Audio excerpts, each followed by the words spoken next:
La psychanalyse m'a beaucoup intéressée parce que rien n'est écrit au départ, absolument rien. Bonjour et bienvenue sur le podcast dans lequel les psys vous partagent leur histoire. Les cliniciens que vous entendez ici vous racontent leur parcours, leurs rencontres et vous dévoilent cette mise au travail intime et nécessaire, ce nouage indispensable entre vie professionnelle et personnelle. Parce qu'entendre les cicatrices d'un autre ne se fait pas sans une réflexion sur les siennes, bienvenue sur Histoire de Psy.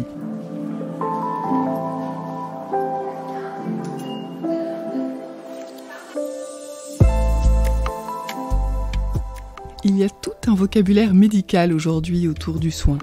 Activité de soins, protocole de soins, soins médicalisés, projet de soins, production de soins, acte de soins. Le soin est évalué, quantifié, normé, rentabilisé, chiffré.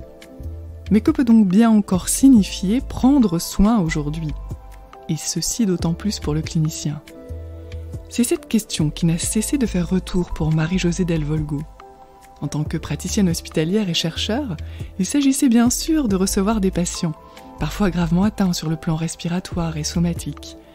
Mais c'est la clinique qui s'est imposée à elle, notamment et contrairement à ce qui pouvait être attendu des médecins dans son équipe à l'hôpital.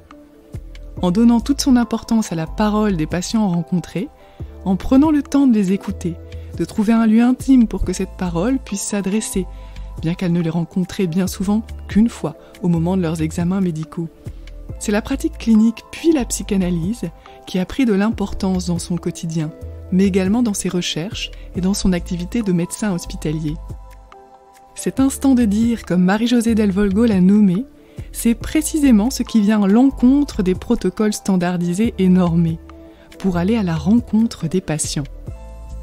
Du soin médical au prendre soin, Marie-Josée Delvolgo nous raconte son parcours et retisse après coup son histoire professionnelle, mais également son histoire plus personnelle, en tant que fille, femme et mère, où la question du soin a toute sa place.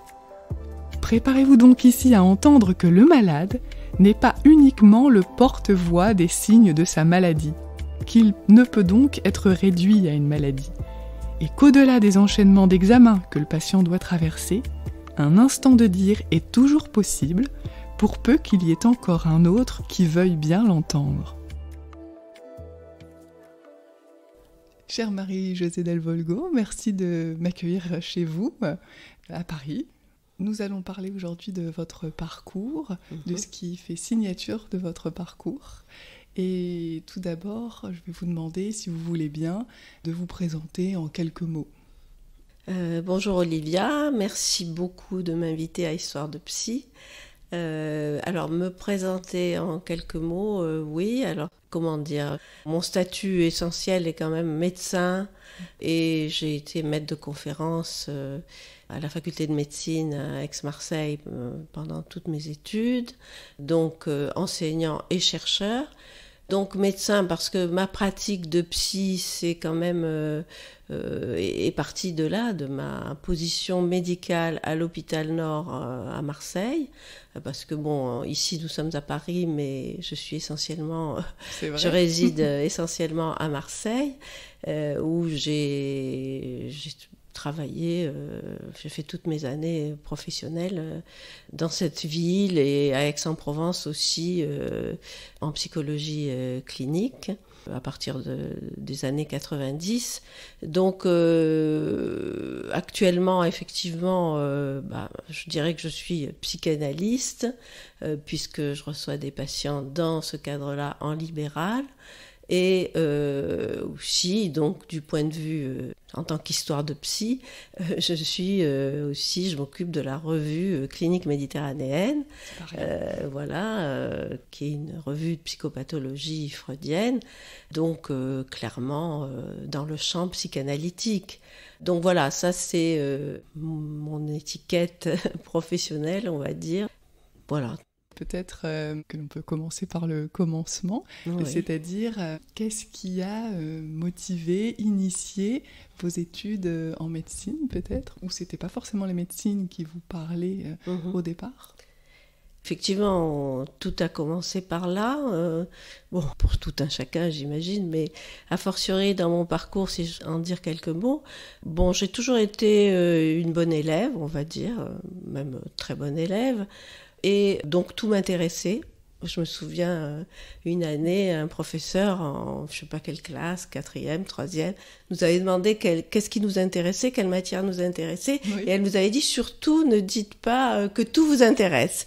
Ah. Et j'ai été très ennuyée parce que, effectivement, tout m'intéressait, aussi bien les mathématiques que le français, que je faisais du latin aussi. Enfin bon, tout m'intéressait. J'avais une curiosité pour tout. J'aimais apprendre. Et une facilité aussi.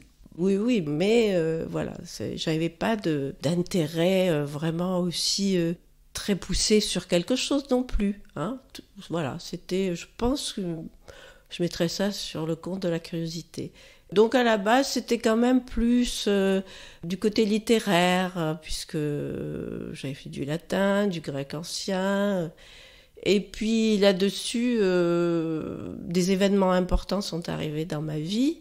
Donc pour aller à l'école, j'étais séparée de mes parents qui étaient dans un bled en Tunisie, et je vivais avec ma grand-mère et ma tante.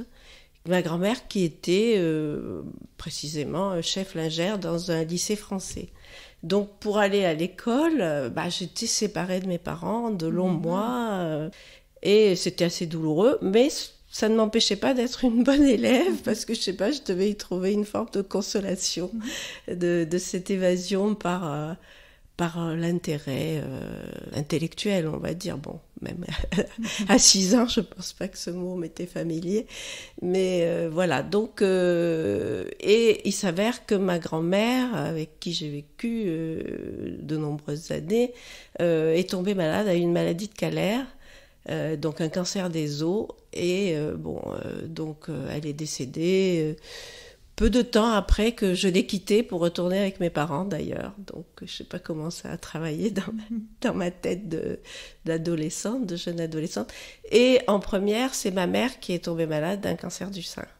Donc je pense que, in fine, si on doit reconstituer les choses et donner du sens, bon, c'est pas forcément ainsi que les choses se sont passées, mais... moi, je les reconstitue de cette manière-là. Je pense que du coup, mon intérêt pour la médecine a été motivé par ces deux pertes, on va dire, maternelles, quoi, du côté du maternel, ma grand-mère et ma mère, puisque ma mère est décédée. J'avais déjà fait le choix de la médecine avant qu'elle ne décède, mais elle est décédée quand j'étais en première année de médecine, au milieu de ma première année de médecine, que j'ai réussi, comme je dis, mais que la médecine a échoué, puisqu'elle n'a pas guéri. Aujourd'hui, sans doute, son cancer du sein aurait pu être guéri, parce qu'à l'époque, elle n'avait pas eu de chimiothérapie. Elle n'avait eu que de la chirurgie et de la radiothérapie. Bon, bref, du coup, je pense que ce choix, inconsciemment déterminé et consciemment aussi, c'était pas...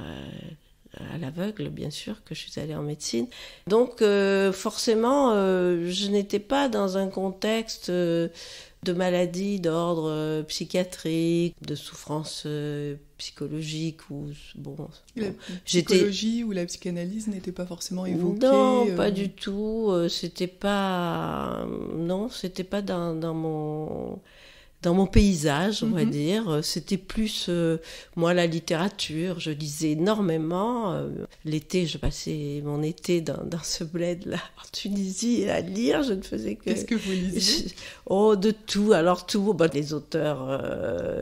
les grands auteurs, on va dire. Zola, Balzac, tous les grands auteurs. Tous les classiques. Les grands classiques, et puis d'autres moins classiques. Et puis, je lisais, par exemple, tout l'univers, en même temps. Oui. J'achetais, donc j'étais abonnée à tout l'univers et je lisais, je m'intéressais justement aussi à tout ce qui est scientifique. Donc toujours cet intérêt un peu pour toutes sortes de curiosités, et en se disant, peut-être que je me disais quelque part, un jour, un intérêt précis frappera à ma porte, je sais pas. Quelque chose comme ça, en tous les cas. Donc la psychologie n'était pas dans mon champ d'intérêt, vraiment. C'est venu bien après. Et donc vous aviez quitté le domicile familial pour la première année de médecine ? Non, j'étais avec mes parents qui, Là. entre-temps, donc du fait notamment de la maladie de ma mère, on est rentrés, comme on dit en France. D'accord, à ce moment-là. À ce moment-là, en famille, donc avec mes 4 frères et sœurs, plus jeunes que moi. Et donc j'ai fait ma terminale à Marseille. Et après, je suis entrée en médecine. À Marseille aussi. À Marseille aussi. Oui, non, j'étais avec mes parents.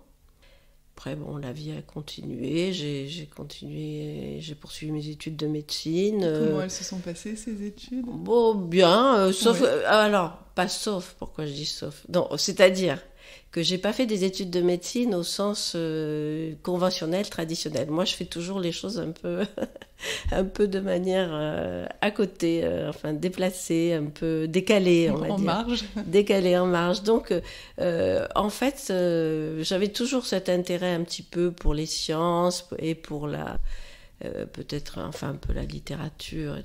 Mais pour les sciences, donc en rentrant en médecine, c'était pas pratiquer la médecine, c'était plus la recherche, plus toujours cette curiosité, plus de la compréhension du corps humain. Et donc, du coup, je me suis orientée vers la physiologie, d'autant qu'en terminale, j'avais été très intéressée par Introduction à la médecine expérimentale de Claude Bernard. Donc, j'avais trouvé, la physiologie m'avait beaucoup intéressée. Donc, comment ça marche, toujours... cet intérêt-là. Et donc, très vite, j'ai fait, en même temps que mes études de médecine, un cycle de biologie humaine en même temps. D'accord. Et avec des certificats de sciences. Et j'ai voulu aller vers la physiologie. Sauf que la physiologie était quand même en grande perte de vitesse déjà dans les années 70. C'était des disciplines comme la génétique qui étaient en pointe. Enfin bon, c'était plus du tout la physiologie. Et moi, je ne savais pas, j'allais vers là où mes intérêts me poussaient. Et donc, je suis allée vers la physiologie en faisant en même temps, au fur et à mesure de mes années qui passaient, et qui se sont bien passées, j'ai fait mes stages de clinique, mais en me disant que j'irais plutôt vers la recherche. C'est comme ça que je suis rentrée au laboratoire de physiologie de la faculté de médecine, que j'ai fait en même temps un doctorat de neurosciences, donc plutôt orienté vers toujours les sciences et pas tant la médecine clinique, puisque je me suis retrouvée, du fait que j'avais choisi la physiologie comme discipline fondamentale à la faculté de médecine, où j'étais entrée comme moniteur de physiologie, je faisais des TD, des TP aux étudiants de médecine, et bien en même temps, en fin d'études, j'avais à prendre des fonctions à l'hôpital. Oui. Parce que, donc, depuis des années, était mis en place ce qu'on appelle la bi-appartenance en médecine, c'est-à-dire qu'on avait des fonctions universitaires et hospitalières. Oui. Et donc, hospitalière, je me suis retrouvée dans un laboratoire d'exploration fonctionnelle respiratoire que je n'avais pas tant choisi. Je me suis retrouvée là parce que ça faisait partie de la discipline de physiologie et qu'en même temps mes directeurs avec qui je faisais mes recherches étaient dans la physiologie respiratoire.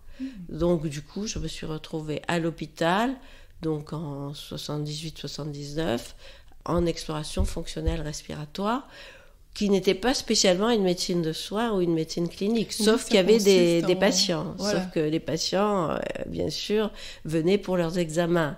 Donc, petit à petit, en me détournant de la clinique, je suis revenue par ce biais-là.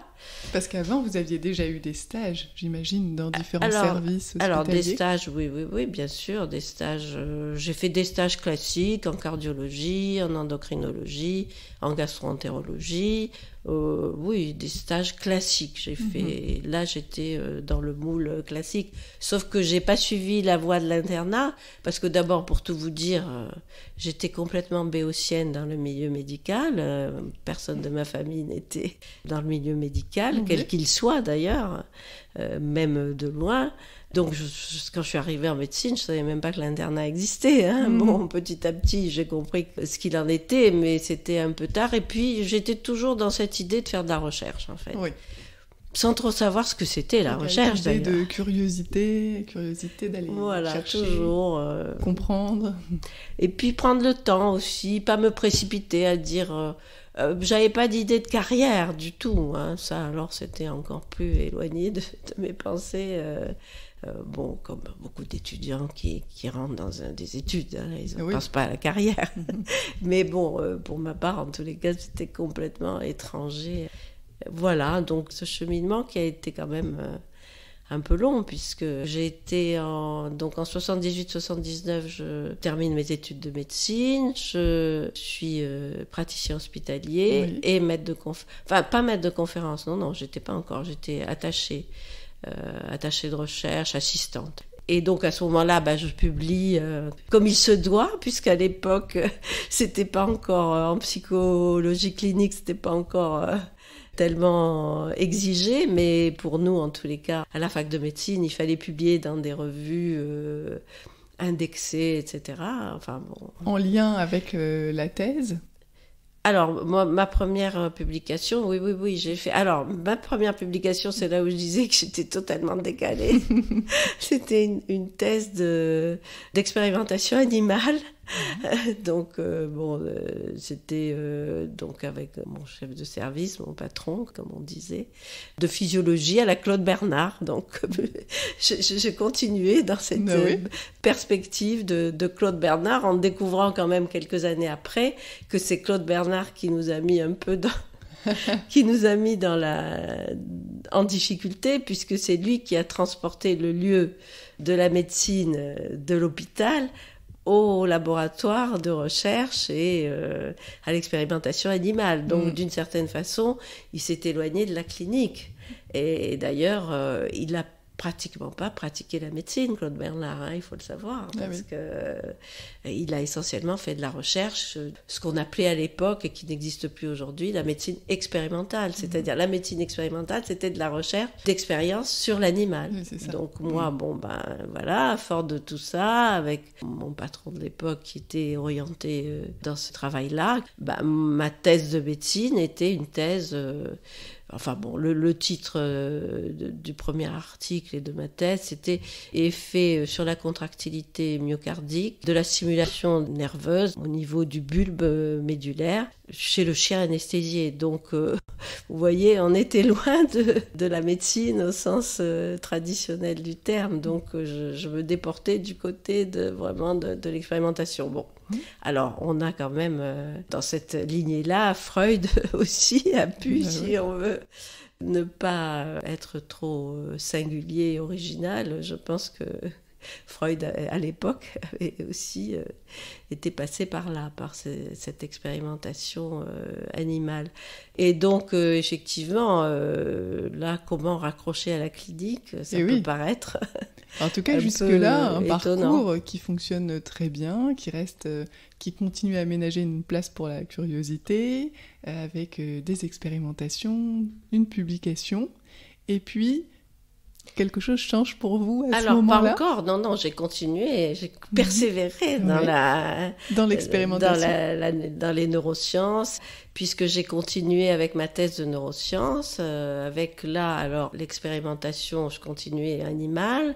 Donc là, c'était plus le lien entre le cœur et le système nerveux, c'était la respiration, puisque entre-temps, j'étais plutôt dans le champ de la physiologie respiratoire, de la physiopathologie respiratoire, avec notamment mon insertion dans le laboratoire d'exploration fonctionnelle respiratoire.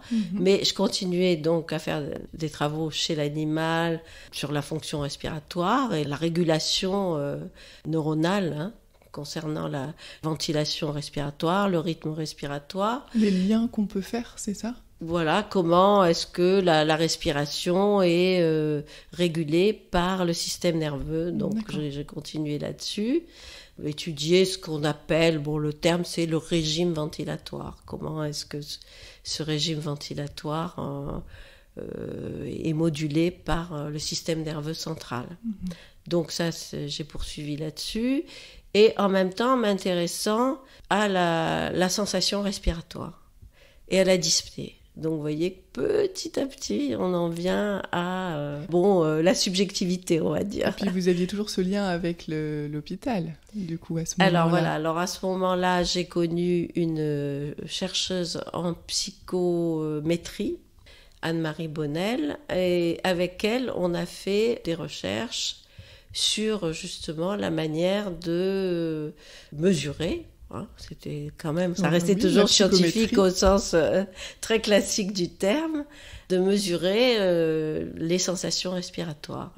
C'est elle qui triturait tous les résultats qu'on avait, donc on faisait des manips avec des sujets normaux, non pathologiques, et puis avec des patients atteints d'asthme, de bronchite chronique. Donc là, on a poursuivi pour voir comment les patients ou les sujets normaux percevaient des signaux qui étaient en fait une résistance à la respiration. Donc on avait fabriqué des espèces de des obstructions qu'on plaçait sur les voies respiratoires.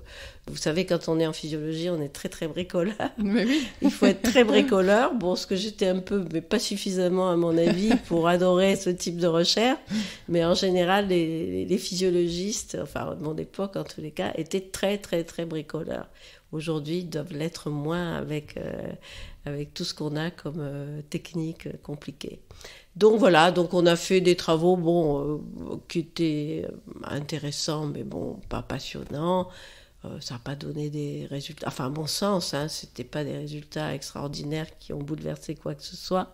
Mais bon, j'avais ma petite notoriété dans le milieu, vu qu'on était les seuls, même en Europe, je dirais, à travailler comme ça. Donc on publiait bien dans des grandes revues en anglais. Et puis sur la partie aussi expérimentation animale et sur l'influence du système nerveux central sur le régime ventilatoire aussi, on avait de bonnes publications. Bon, j'étais en bonne voie, on va dire, pour une carrière, mais je pense que j'étais pas assez intéressée par tout ça. Donc entre-temps, alors vous me demandiez comment... quand est-ce que j'ai connu Freud? Oui, quelle est la première fois où vous avez entendu parler de psychologie et ou de psychanalyse, ou en tout cas ça a pu faire sens? Voilà, donc on arrive là avec ma thèse de neurosciences, c'est 1988, donc là j'arrive un petit peu à l'aboutissement, là où je pouvais aller le plus loin, je pense, de ces travaux de physiologie, de recherche fondamentale. On va appeler ça comme ça, c'est la dénomination. Donc on arrive fin des années 80. Mais entre-temps, donc effectivement, j'avais commencé à lire un petit peu comme on lit des romans de gare et écouter Dolto. Donc il y a eu ces fameuses années Dolto, donc fin des années 70, début des années 80, si je me trompe pas. Oui. Et donc j'écoutais Dolto et forcément je lisais, j'avais lu tous ses livres à l'époque. Qu'est-ce que vous en pensez? Oui, mais c'était plus, si vous voulez... par rapport à l'enfant, comment... Bon, j'étais l'aînée de 5, donc 4 frères et sœurs, donc sans doute que l'enfant m'intéressait. D'ailleurs, un des premiers boulots que j'ai fait, c'est moniteur de colonie de vacances. J'en avais pas assez de mes frères et sœurs à la maison, mais bon, en plus, voilà. Donc, c'est vrai que l'enfant m'intéressait. Bon, c'est vrai que c'est passionnant de voir un enfant grandir. Donc, je lisais ça, Dolto, mais c'était de la culture générale, comme... Plus par curiosité, encore une fois. Voilà, comme je pouvais lire la littérature... à 13-14 ans. Et puis Winnicott aussi. Donc, sans doute que c'est par Dolto et par Winnicott. Puis d'autres, enfin, je ne sais plus quels auteurs j'ai lus, mais essentiellement ces deux-là. Dolto, je m'en suis pas vraiment... Je ne la cite jamais dans mes travaux après de psychopatho. Oui. Je sais pas, c'est... J'y suis pas revenue. Voilà, je n'y suis pas revenue... à la lecture de Dolto. C'était le point de départ. Voilà, ça m'avait vraiment intéressée, j'avais adoré, on peut dire, des choses comme ça. Mais pour moi, ça n'avait pas de sens professionnel, je crois aussi, dans ma pratique, parce que je ne travaillais pas auprès d'enfants. Oui. Dans le cadre de ma pratique hospitalière, j'avais des enfants qui venaient en consultation. Mais voilà, mais bon, les enfants, c'est quand même particulier, même si j'ai pu donner quelques récits de consultation avec des enfants. Mais bon, est née ma fille entre-temps en 1983. Alors oui, dans un parcours médical, entre autres, avec une difficulté à concevoir un enfant, j'avais été amenée à rencontrer un psychiatre. Bon, dans le cadre de cette prise en charge, la gynéco m'avait dit, vous pouvez voir le psychiatre, qui est là. Et donc, alors j'avais vu ce psychiatre qui était là pour des consultations comme ça, pas en libéral, dans le cadre médical.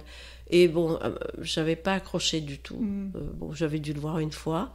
Et du coup, elle m'avait dit, voyez la psychanalyste qui est là. Et c'était cette psychanalyste, donc je peux le dire aujourd'hui, c'était Simone Klebelman.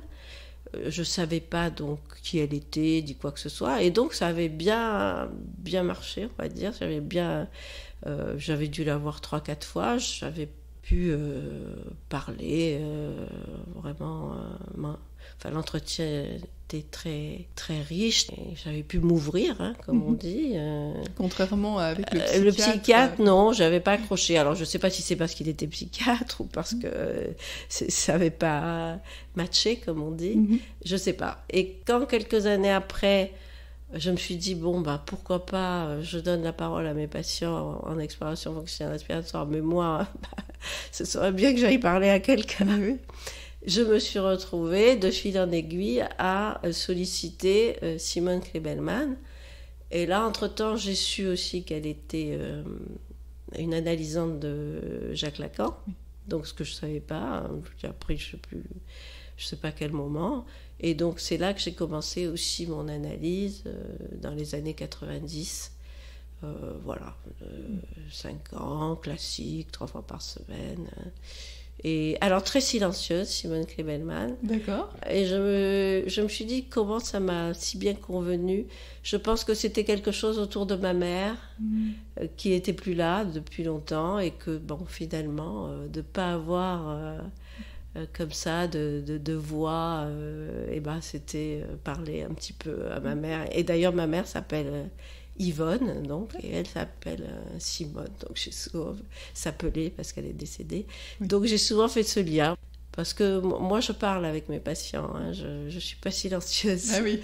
Non, je parle, pas énormément bien sûr, mais déjà quand j'ai pratiqué à l'hôpital avec les patients en exploration fonctionnelle respiratoire, il est évident que les recevant en tant que médecin, c'était difficile d'être silencieux et de dire aux patients. Et puis c'était, pour la plupart, l'équivalent de premiers entretiens. Mais oui.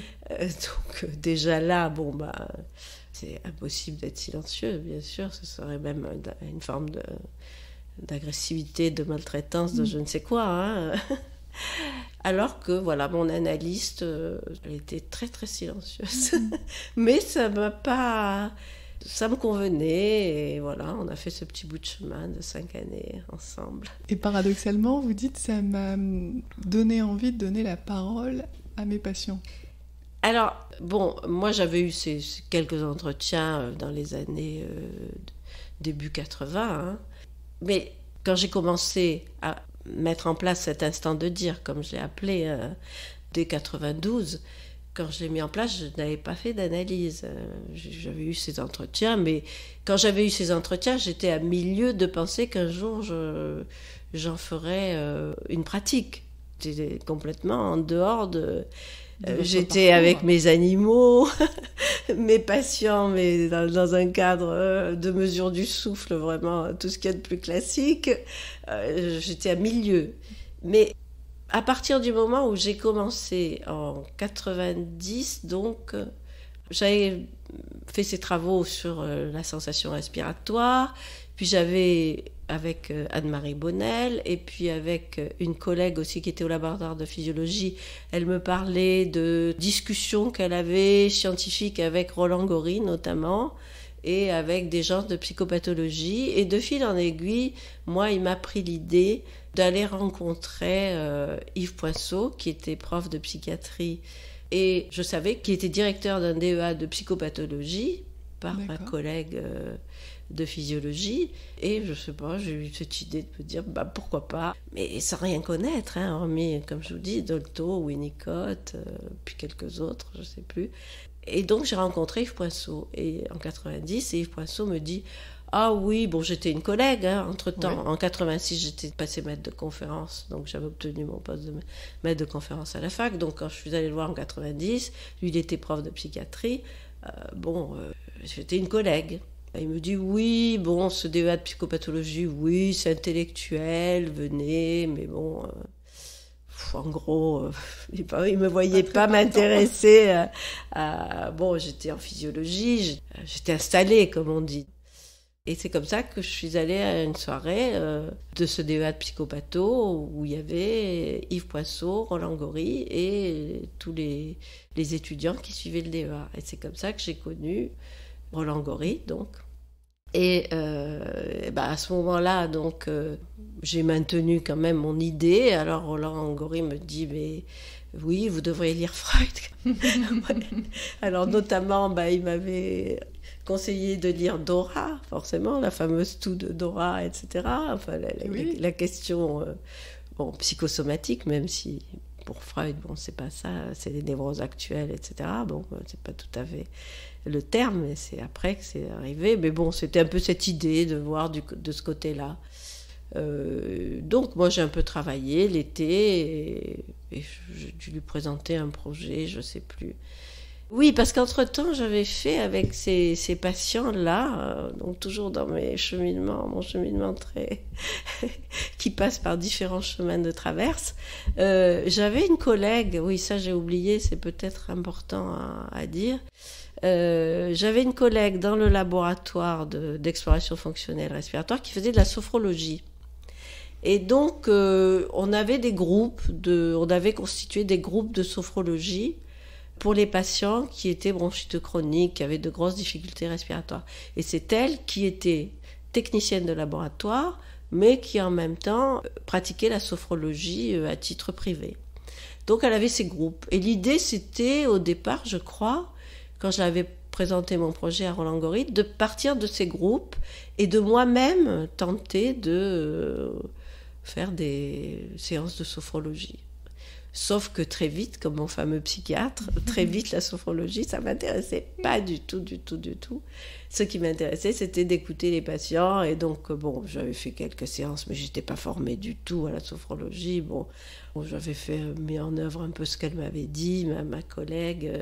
Voilà, très vite, j'ai compris, comme je répète le psychiatre, que c'était pas ça qui m'intéressait. Ça, par contre, j'étais capable de savoir ce qui m'intéressait ou pas. Et donc, à ce moment-là, Roland me dit, pars de ce que tu fais à l'hôpital. Et notamment, des rencontres, des patients que je reçois, et qu'est-ce qu'ils me racontent, quoi. Qu'est-ce qu'ils disent, comment ça se passe. Et voilà, et donc c'est parti comme ça. Et à l'époque, il y avait le temps pour discuter vos patients. Oui, on avait peu de patients, on était moqués par l'hôpital parce que, soi-disant, on ne travaillait pas assez, on n'avait pas beaucoup de patients. Dans la tarification de l'activité, on était très, très mauvais. Mais pour moi, c'était du pain béni parce que je pouvais rester presque... Pour certains, je pouvais rester 1 heure avec un patient. Bon, la plupart du temps, c'était autour de 3/4 d'heure, mais plus d'une demi-heure très très souvent, quand les entretiens étaient... quand ça partait bien, quoi, qu'il y avait une accroche, que le patient avait à dire, quoi, tout simplement. Donc, c'était pas tous les patients, bien sûr, de la matinée, mais à l'époque, donc, on avait la chance... Même si on était montré du doigt que je pouvais avoir juste 5 patients dans la matinée. Donc, les examens étaient faits par les infirmières, etc. Donc, moi, j'avais juste à recevoir le patient en consultation, l'écouter. Bon, à la fin, faire les conclusions des examens, mais ça ne me prenait pas beaucoup de temps à l'époque. On faisait même pas ça sur l'ordinateur. Donc, j'avais beaucoup de temps. Et ça, c'était formidable. Et ça m'a permis, effectivement, d'aller très, très vite, là. Au contraire des autres expériences que j'avais eues où je patinais. Là, c'est allé très, très vite, puisque en 90, donc, je me suis inscrite en DEA. Et j'ai dû soutenir mon DEA de psychopatho en 92, après la thèse de psycho en 95 et l'habilitation à diriger des recherches en 2000. Donc tout s'est enchaîné. Là, ça s'est vite enchaîné et avec beaucoup, bien sûr, de production écrite, puisque voilà, c'était passionnant. Vous l'avez vécu plutôt comme une révélation de quelque chose qui vous intéresse, qui fait exception par rapport à tout ce qui pouvait vous intéresser en termes de curiosité? Ah oui, C'était une grande ouverture dans la pratique, mais aussi dans la lecture. Ce que je n'ai pas dit aussi, c'est que du coup, j'ai laissé tomber tout le reste, mais j'avais la chance d'être titulaire de mon poste de maître de conférence praticien hospitalier. J'ai laissé tomber toutes mes recherches que je faisais par ailleurs. Sur la respiration. Ça s'est fait sans trop de problèmes, hein, parce qu'en tant que chercheur, on est assez libre, hein, en fait. C'est pour la carrière que ça pose problème. Pour la carrière, oui, ça a été très négatif. Mais en tant que chercheur, j'avais arrêté... avec Anne-Marie Bonnel, autour de la psychophysiologie, la psychométrie, on était arrivé au bout de là où on pouvait aller. En 88, j'avais soutenu ma thèse de neurosciences. Les recherches n'étaient pas, de mon point de vue, passionnantes. Donc, j'aurais été... Vous étiez certaine de ce que... pour la carrière que vous preniez? Carrière, donc ça, je savais que ça allait être un compromis. Compromis, mais oui. Ça, je m'en doutais, mais bon, c'était pas une préoccupation du tout. En plus, en tant que femme, à l'époque, à l'hôpital, j'étais pas censée avoir l'ambition d'être professeure de médecine. Parce que ça, c'était réservé aux hommes. Donc, à la limite, je me demande même, en vous parlant là, je me demande même si ça les a pas arrangés que j'arrête tout ça. Vous voyez, c'est la première fois que je me dis les choses comme ça. Mais je me demande s'ils se sont dit, finalement, très bien. Parce que vous auriez pu, finalement. Un de mes anciens patrons, d'ailleurs, très sérieux, très bien, avait dit, j'avais écouté une conversation, il avait dit, elle au moins, parlant d'une femme, elle n'aura pas l'ambition professorale, enfin, il avait dit quelque chose comme ça.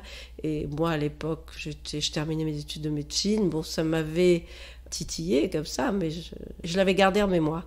Donc effectivement, je pense que quelque part, ça les a arrangés. Cette grande ambition d'être professeur en médecine, parce que les professeurs de médecine, c'est quelque chose, hein, encore aujourd'hui. C'est le Graal, on va dire. Alors donc, moi, c'était pas dans mes projets. Hein. J'étais maître de conférence.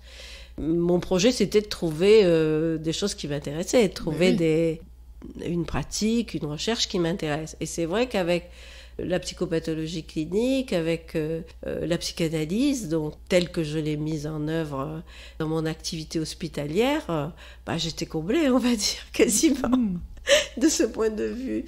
J'avais trouvé, je passais des moments formidables avec mes patients. Avec mes collègues, ça allait. Ils n'étaient pas très chauds que je m'enferme, comme ils disaient, avec les patients pendant tant de temps. mais ça se passait bien. La difficulté, c'était avec les jeunes qui voulaient prendre mon poste et qui arrivaient après. Mais ça va. Moi, j'étais titulaire du poste, donc les jeunes qui arrivaient, qui étaient assistants, étaient censés avoir l'ambition d'être maître de conférence. Et moi, je bloquais un peu, quoi. J'occupais un poste. Donc là, effectivement, il y avait des rivalités, des frottements, mais globalement, je dois dire que ça s'est bien passé. Je suis restée en poste jusqu'à la fin de mon temps professionnel, avec de bonnes relations avec mes collègues. Hein. Non, j'ai pas eu... Il y a eu de la rivalité, mais ça, c'est normal. J'étais en poste en physiologie, je faisais plus vraiment de la physiologie. Petit à petit, je faisais plus d'enseignement en physiologie, je faisais mon enseignement en psychopatho. Mais par contre, j'assumais pleinement mes fonctions hospitalières. Donc ça, bon, on ne pouvait rien me dire là-dessus, on était bien contents. D'accord. Donc voilà, globalement, ça a été un genre de contrat tacite où chacun faisait sa part. Et puis bon, je publiais quand même si c'était pas dans les grandes revues internationales. C'était plus les mêmes revues, mais je publiais. Je faisais pas ça dans mon coin, à faire des choses ésotériques incompréhensibles. Vous parliez à l'équipe aussi de ce que vous pouviez vivre avec certains patients ou... Oui. Ils pouvaient l'entendre en tout cas. Oui, ils savaient, au contraire, même des fois, ils me disaient telle patiente, il faut la recevoir. Oui, ça se passait très très bien. Vous avez été pensée non plus comme le médecin, mais en tout cas celle à qui on peut adresser les patients qui veulent déposer une parole ou... Voilà, oui, c'était... Il n'y avait pas de psychologue, par exemple, dans le service? Alors, j'ai eu quelques stagiaires, oui. Psychologue.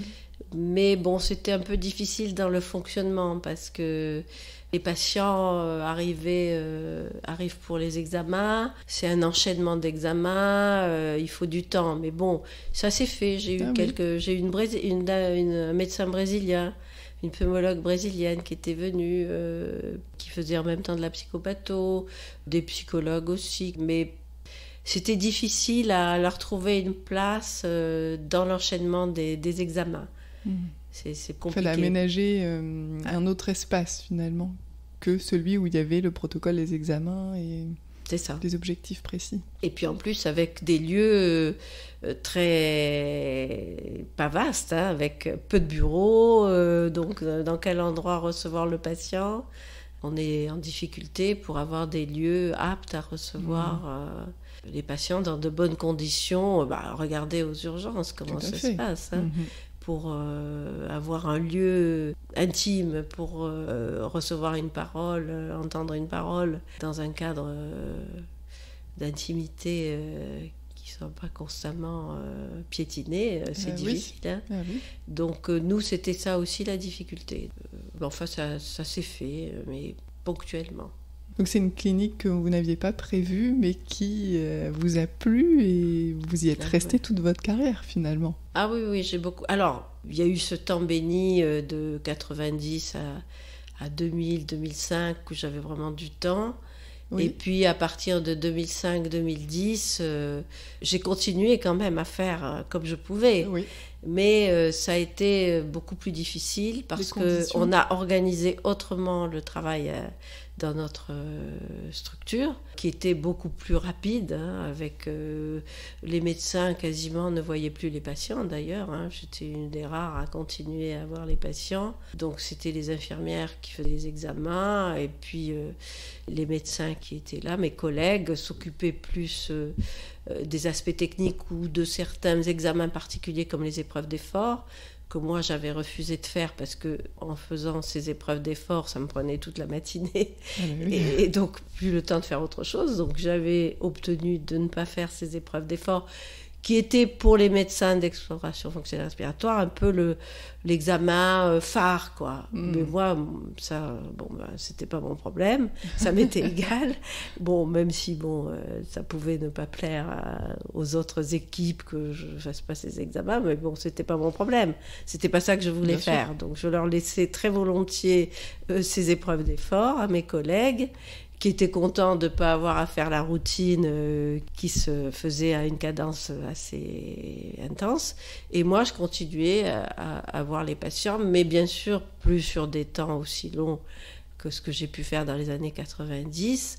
Mais en même temps, je me suis intéressée parce qu'à ce moment-là, à partir de 2010, on a rassemblé à l'hôpital Nord tout ce qui était thorax, c'est-à-dire chirurgie, pneumologie, maladies rares. Et dans les maladies rares, il y avait donc les patients atteints de mucoviscidose.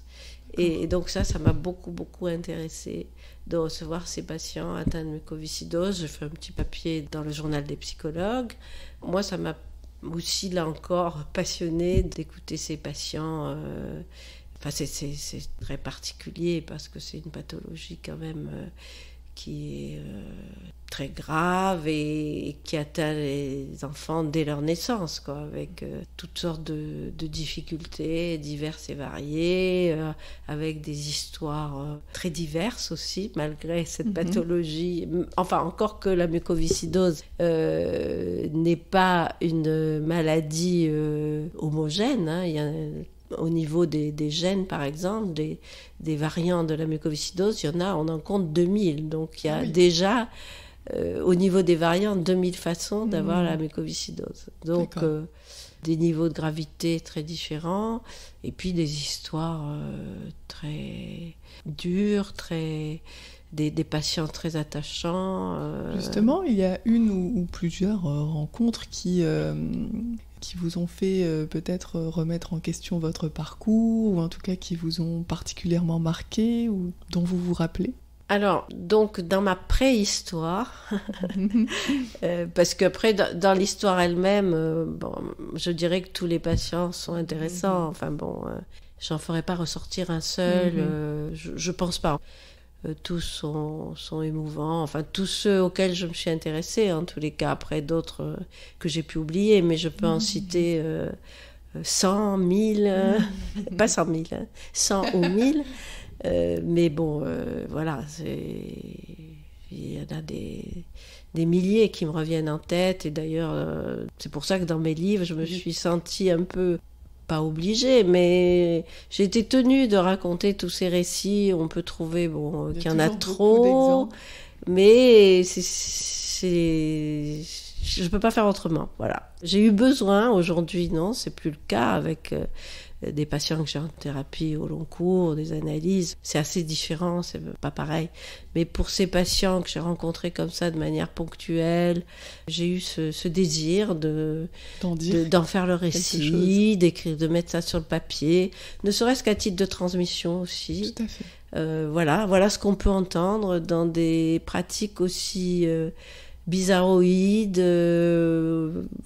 C'était pas très bien compris, hein, au départ, qu'est-ce que je faisais là, en exploration fonctionnelle respiratoire, se mettre à écouter les patients, c'était...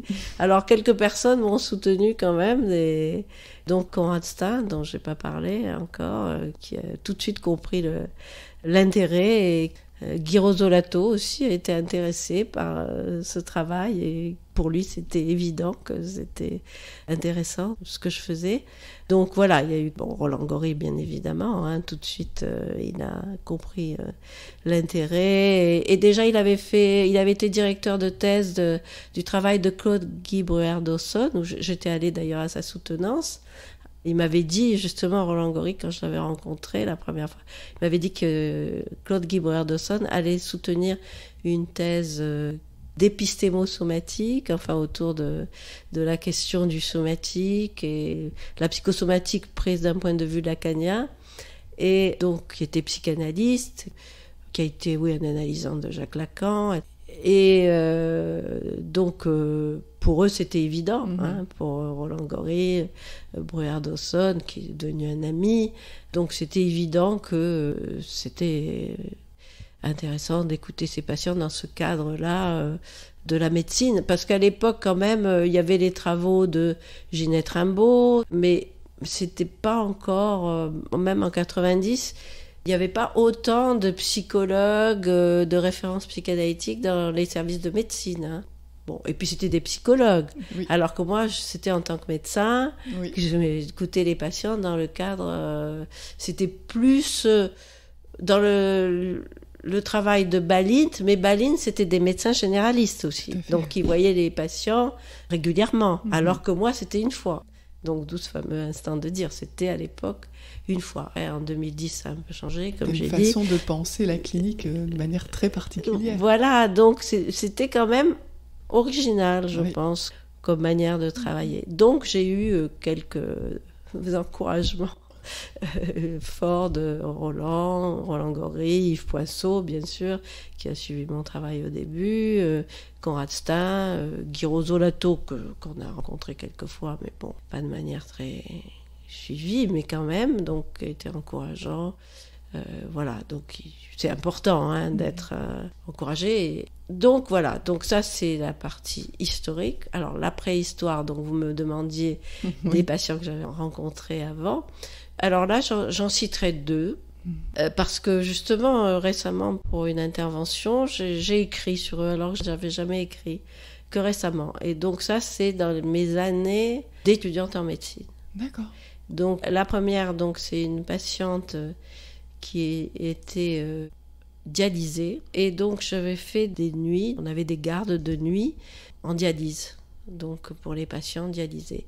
Et ces gardes, j'en ai faites 2 ou 3, ont été très importantes pour moi pour réaliser, entre autres, ces maladies chroniques. Peut-être que dans la mucoviscidose, ça a été une réviviscence de cette expérience de mes gardes en dialyse.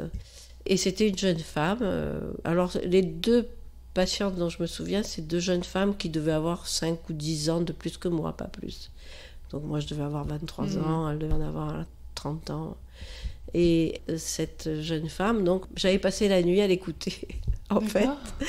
J'avais passé ma nuit à l'écouter, alors je me souviens de beaucoup de choses, de ce qu'elle m'a raconté, pas tout, bien sûr, loin de là, mais elle m'a vraiment marquée.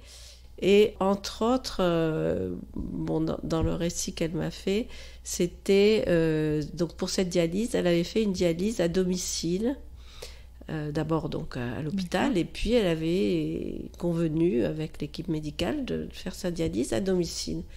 Et là, ça s'était pas bien passé pour elle. Bon, d'abord à l'époque, c'était, vous voyez, on est dans les années 70. Hein. Ça s'était pas bien passé dans la mesure où, alors son mari, ils avaient convenu que son mari était censé la débrancher au niveau... donc c'était lui, je crois, qui l'a piqué, qui lui faisait... donc on fait un shunt, enfin un système pour les dialyses, et donc c'est lui qui l'a piqué, qui lui a enlevé, quand c'était fini, qui lui a enlevé et tout ça. Et donc ce qu'elle m'avait raconté, c'était qu'un soir, eh bien, il s'était endormi, le mari, et elle ne savait pas comment faire pour se débrancher de sa dialyse, parce qu'au-delà d'un certain temps, j'imagine que ça peut être dangereux. Et in fine, elle était arrivée à se traîner, puisqu'il n'y avait pas les portables à l'époque, bien sûr, elle était arrivée à se traîner jusqu'au téléphone, à appeler sa mère, qui avait pu alerter le mari, enfin je ne sais plus quoi. Et ce qui était drôle dans son histoire, hein, qui était, bon, triste par certains côtés, mais drôle, c'est qu'elle avait convenu avec le mari, pour qu'il puisse se réveiller, de mettre une ficelle au pied de son mari. Et donc j'avais trouvé ça assez drôle. Et donc elle le réveillait. Puis ils avaient arrêté les dialyses à domicile parce que c'était trop compliqué. Et, enfin, elle avait fait toutes sortes de complications diverses et variées. Donc cette dame, voilà, cette jeune femme que j'avais écoutée une bonne partie de la nuit. Vous aviez senti qu'elle avait nécessité d'en parler. Ah oui, elle m'a raconté beaucoup de choses. Oui. Et la deuxième, c'était la deuxième patiente dont je me souviens encore très bien aujourd'hui. C'était une patiente que j'avais vue en service d'endocrinologie, qui était là pour un diabète, mais pour des grossesses... en même temps que son diabète. Donc, elle en était à son 6e avortement, lié à son diabète. Donc, elle faisait... En interruption médicale avortement spontané. Lié à son diabète, parce qu'elle ne le gardait pas, à cause du diabète. Et elle en était donc à sa 7e grossesse. Elle était hospitalisée pour sa 7e grossesse. Et le chef de service d'endocrinologie, qui était un homme un peu brutal, mais sympa quand même avec les patients, mais très brutal avec les étudiants et le personnel. Mais ceci dit, pour cette patiente, je l'ai entendu dire à cette patiente, chaque fois de faire attention à son diabète, d'être très attentive à son diabète, sous-entendu qu'elle ne l'était pas, parce que chaque fois qu'elle faisait une hypoglycémie, c'était comme si elle jetait son bébé par terre. Et donc, j'avais trouvé ça très violent. Bon, j'avais pas d'intérêt pour la psychanalyse, la psychopatho, etc. J'avais rien dit. Peut-être que si j'avais eu cet intérêt-là et un peu plus de bouteilles, je lui aurais peut-être dit quelque chose à ce professeur. Quand même, on ne parle pas comme ça à une patiente, on ne dit pas des choses pareilles. Parce que cette femme, elle en était quand même à sa 7e grossesse, et chaque fois, enfin 6 grossesses, 6 avortements, pas d'enfants, elle n'avait pas d'enfants. Voilà, donc ça m'avait marqué. C'est sûr que je n'ai pas oublié ces 2 situations, on va dire, parce que la dialyse, c'était quand même une situation, c'était la situation en général, tous ces patients, la nuit, qui quand même étaient en difficulté, en souffrance, avec des moments joyeux aussi, parce que ceux qui étaient là depuis longtemps, je me souviens, ils mangeaient des bananes, toutes sortes de fruits auxquels ils avaient droit pendant la dialyse. Mais bon, on sentait que c'était effectivement pas du luxe de passer du temps à les écouter, même si, bon, c'était loin de régler tous leurs problèmes. Mais... C'est vrai que ça a quand même peut-être orienté aussi vos écrits, qui sont quand même majoritairement sur le dire, le soin. Le dernier d'ailleurs est sur le soin, et il y a beaucoup d'exemples aussi de votre pratique. C'est ça, ce que j'ai écarté au départ de ma pratique, le soin, effectivement, je l'ai écarté. C'est précisément ce qui est revenu. Et voilà, ce qui sort d'un côté revient d'un autre côté. Effectivement, je l'ai écarté. Mais je pense que j'ai été aussi très... j'ai mal vécu quand même la maladie de ma mère, même celle de ma grand-mère, parce qu'elle ne pouvait plus bouger, la pauvre, elle avait des douleurs atroces dans tout le corps. Et ma mère, ça a été encore plus terrible, parce que moi, j'avais 15-16 ans, enfin, c'est moi qui l'accompagnais en quelque sorte. Donc, bon, j'ai vu tout ce que la médecine a pu faire vivre une mastectomie à 36 ans. Bon, même si à l'époque, ma mère n'était pas une jeune femme pour moi, c'était ma mère forcément, mais quand même, après la radiothérapie, les brûlures, enfin tout ça, je pense que ça, c'est sûr que ça m'a éloignée de la médecine clinique, je pense. Pour penser le soin ensuite autrement. Et y revenir après autrement, parce que il faut dire que ma mère, comme ma grand-mère, je les entendais pas se plaindre. Donc, alors que je pense que, enfin, c'était très très difficile pour elle. Enfin, ma mère notamment, ma grand-mère, bon, elle avait 59 ans. C'est pas une raison, c'est pas ça que je veux dire, mais ma mère avait quand même des très jeunes enfants. C'était une jeune femme. Alors, elle aurait eu des oreilles qui l'écoutent. Ça aurait été autrement. Alors, à l'époque, je me souviens, le patron, c'était Paoli, il s'appelait Paoli, c'était qui a donné son nom à l'IPC, l'Institut Paoli-Calmette, qui s'occupe des cancers à Marseille. D'accord. Alors, à l'époque, ça avait un nom horrible, ça s'appelait CRACM. Centre régional anticancéreux de Marseille, je crois, c'était horrible. Et puis après, ça a été IPC, Institut Paoli-Calmette, comme il s'appelle encore aujourd'hui. Et ma mère m'avait dit un jour, enfin elle parlait très peu, elle ne se confiait pas, mais elle m'avait dit que le professeur Paoli, qui était venu la voir, avait les larmes aux yeux, elle m'avait dit.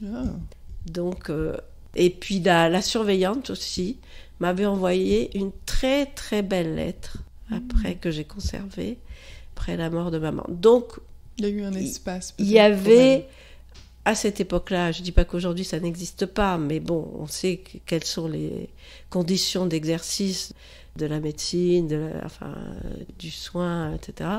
À l'époque, je pense qu'il y avait quand même une médecine clinique plus humaine, plus humaniste qu'aujourd'hui. Voilà, donc c'était quand même une autre époque où les soignants pouvaient passer plus de temps auprès des patients. Donc voilà, donc je nuancerai mon propos, mais quand même, d'avoir des psychologues à qui parler, c'est très important de mon point de vue, bien évidemment, sinon je ne serais pas là à vous parler. Oui. Justement, qu'est-ce que vous pensez de de la place qu'on peut laisser aux cliniciens aujourd'hui, ou en tout cas la place qu'on laisse à la parole du sujet aujourd'hui, que ce soit à l'hôpital ou pas que dans les cabinets finalement, mais quelle place encore aujourd'hui pour ça. C'est vrai que même au CMP, tout est chronométré, le nombre d'entretiens est défini à l'avance, ça devient assez délicat. Vous parliez de politique du soin, du coup, quelle place, comment changer ça, ou qu'est-ce qu'il y aurait à changer peut-être aujourd'hui? C'est ça, c'est de plus en plus difficile. Et oui, vous avez raison, peut-être qu'il y a à la base une volonté politique qui doit se manifester. Oui, peut-être qu'il faut prendre les choses par là, parce que à titre personnel, on peut toujours y arriver, mais en fournissant beaucoup d'efforts. Dans les universités, les départements de psychologie clinique, référés notamment à la psychanalyse, la place est de plus en plus difficile à tenir. Oui. Donc c'est un ensemble, c'est vrai. C'est pas juste le bon vouloir d'un directeur d'hôpital, d'un chef de service. Bon, ça y fait. Un chef de service qui est ouvert sur la clinique, qui est humaniste, etc., donnera plus de place à des psychologues. Oui. Ça, c'est une évidence. Ça a été de tout temps. Quand le chef de service qui est ouvert sur la clinique, que ce soit en psychiatrie ou dans les services de médecine, parce que la psychiatrie aussi est quand même dans une très mauvaise passe. Donc, effectivement, les bonnes volontés, ça ne suffit pas. C'est pour ça que mon travail peut faire transmission, mais pas plus, quoi, parce que je n'ai aucun pouvoir, je n'ai eu aucun pouvoir. Donc, il faut s'adresser, effectivement, au pouvoir politique. Et c'est cela qu'il faut arriver, in fine, à convaincre, puisqu'on a introduit ce mot de politique. Parce que sinon, on continuera à se retrouver isolé, parce qu'un psychologue qui se retrouve dans un service, mais qui est isolé dans sa pratique, c'est difficile aussi, ou qui a trop à faire parce qu'on n'emploie pas assez de psychologues et qui se retrouvent avec toutes sortes de demandes, parce qu'on s'aperçoit qu'effectivement, c'est intéressant d'avoir quelqu'un qui prend en charge toutes ces demandes qui n'arrivent pas à s'exprimer parce que personne n'a le temps. Eh bien, à ce moment-là, qu'est-ce qu'il fait? Au bout d'un moment, il baisse les bras, il ne peut plus. Ou il continue de manière très stoïque, mais en se retrouvant en grande difficulté et pas pouvoir poursuivre tout seul. On ne peut pas être seul. De toute façon, je crois que dans ce que j'ai dit, bon, je n'ai pas le recul de tout ce que je vous dis depuis le début, mais je pense que quand même... si je me remémore ce que je vous ai dit, je n'ai pas été seule dans ce que j'ai fait. Tout à fait. J'ai été seule peut-être, bien sûr, à la faculté de médecine, à l'hôpital, où bon, c'était pas... Bon, on me laissait faire, on va dire. Mais je n'étais pas seule aussi, où j'avais un soutien dans ma pratique, de toutes les personnes que j'ai citées. Et ça, c'est très important. Oui. Vous avez utilisé un mot qui me parle beaucoup, vous avez parlé de transmission, et c'est vrai que j'ai l'impression que ça vous a suivi quand même dans votre parcours, la question de la transmission. Vous avez beaucoup écrit, publié, autant des articles que des livres, vous gérez une revue aujourd'hui. Enfin, la transmission me semble essentielle. Oui, ça c'est aussi ma formation initiale de chercheur aussi. Quand on est chercheur, on transmet ces recherches, on ne les garde pas pour soi. Donc oui. ça, je crois que ça a toujours été un peu mon marqueur principal. Et c'est pour ça que la psychanalyse m'a beaucoup intéressée, parce que rien n'est écrit au départ, absolument rien. Même si on a une expérience de 30 ans, on ne sait pas. Un patient arrive, on ne sait pas du tout où on va. Donc ça, c'est formidable, je dirais. Et en même temps, bien sûr, puisqu'on est tous dans ce non-savoir, ce manque qui nous caractérise tous, pour employer quelques gros mots, eh bien, bien sûr, on ne va pas le combler, même si j'ai dit à un moment donné que j'étais comblée, en même temps, ça me fait drôle, mais comblée d'un certain point de vue, mais pas d'autres points de vue, bien sûr. Mais ce manque, il faut le faire travailler. Et dans la recherche, justement, c'est ça qui est formidable, c'est que on transmet, on dit ce qu'on fait.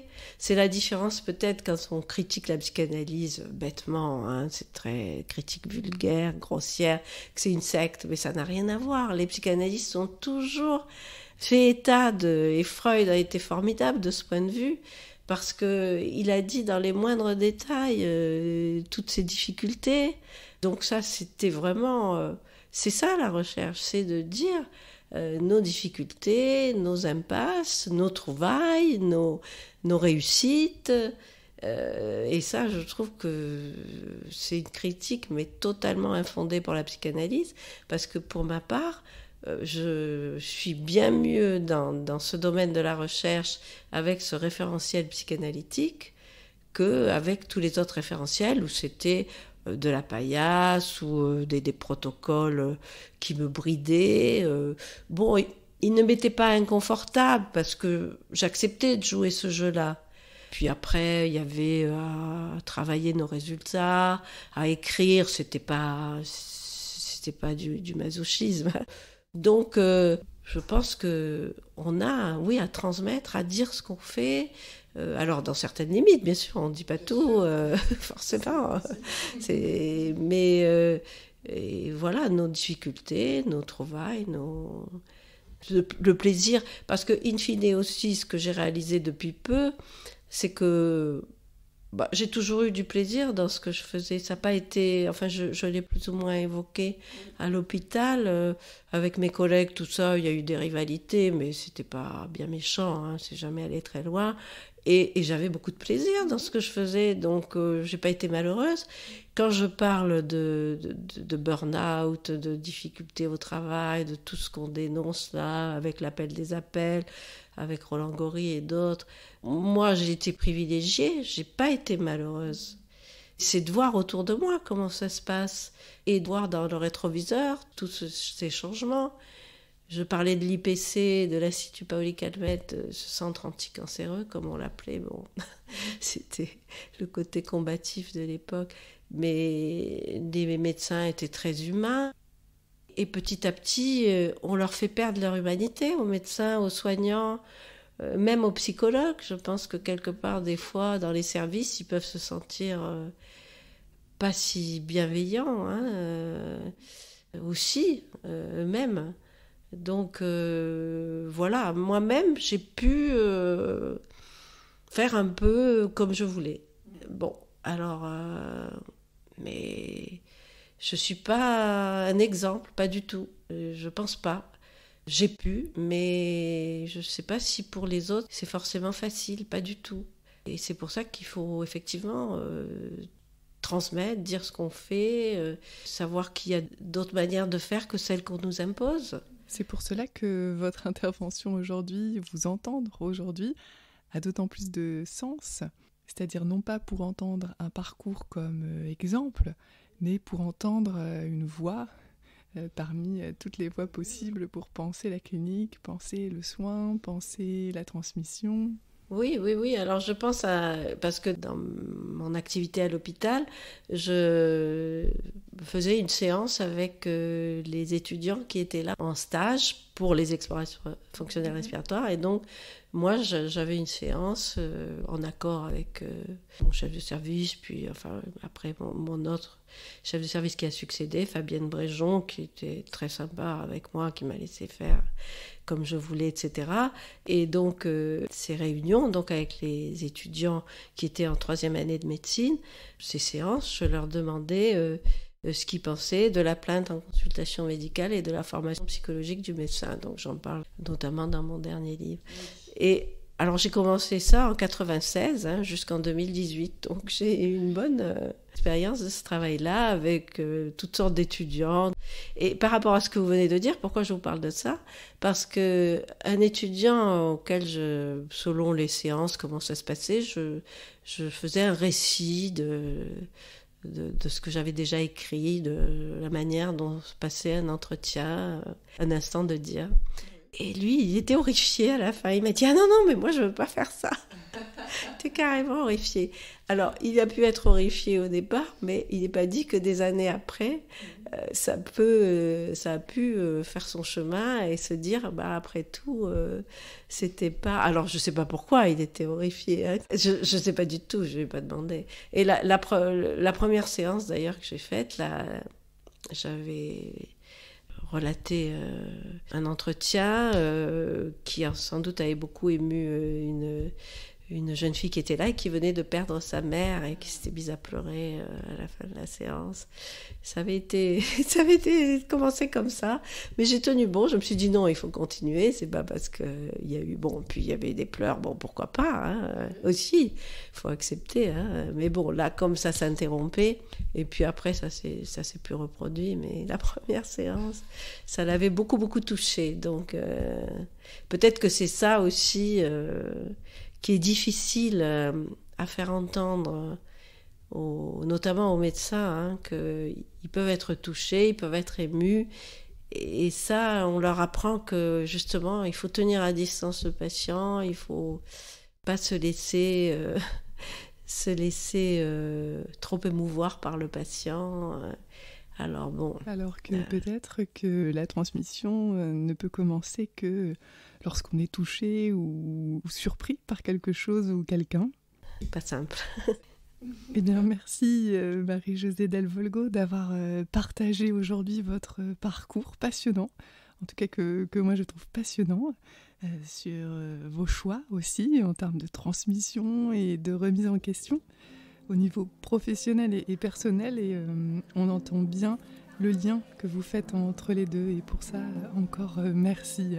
Merci Olivia, et merci aux auditeurs qui voudront bien m'écouter. À bientôt.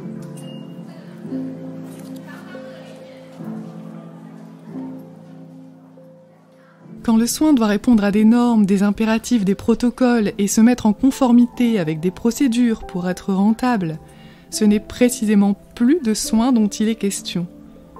Merci à Marie-Josée Delvolgo de nous rappeler que le soin n'est pas exclusivement médical et qu'il est possible de penser et de conceptualiser une clinique pour les psychologues, psychiatres, médecins, psychanalystes et soignants qui ont fait le choix d'entendre leurs patients au-delà d'un diagnostic médical.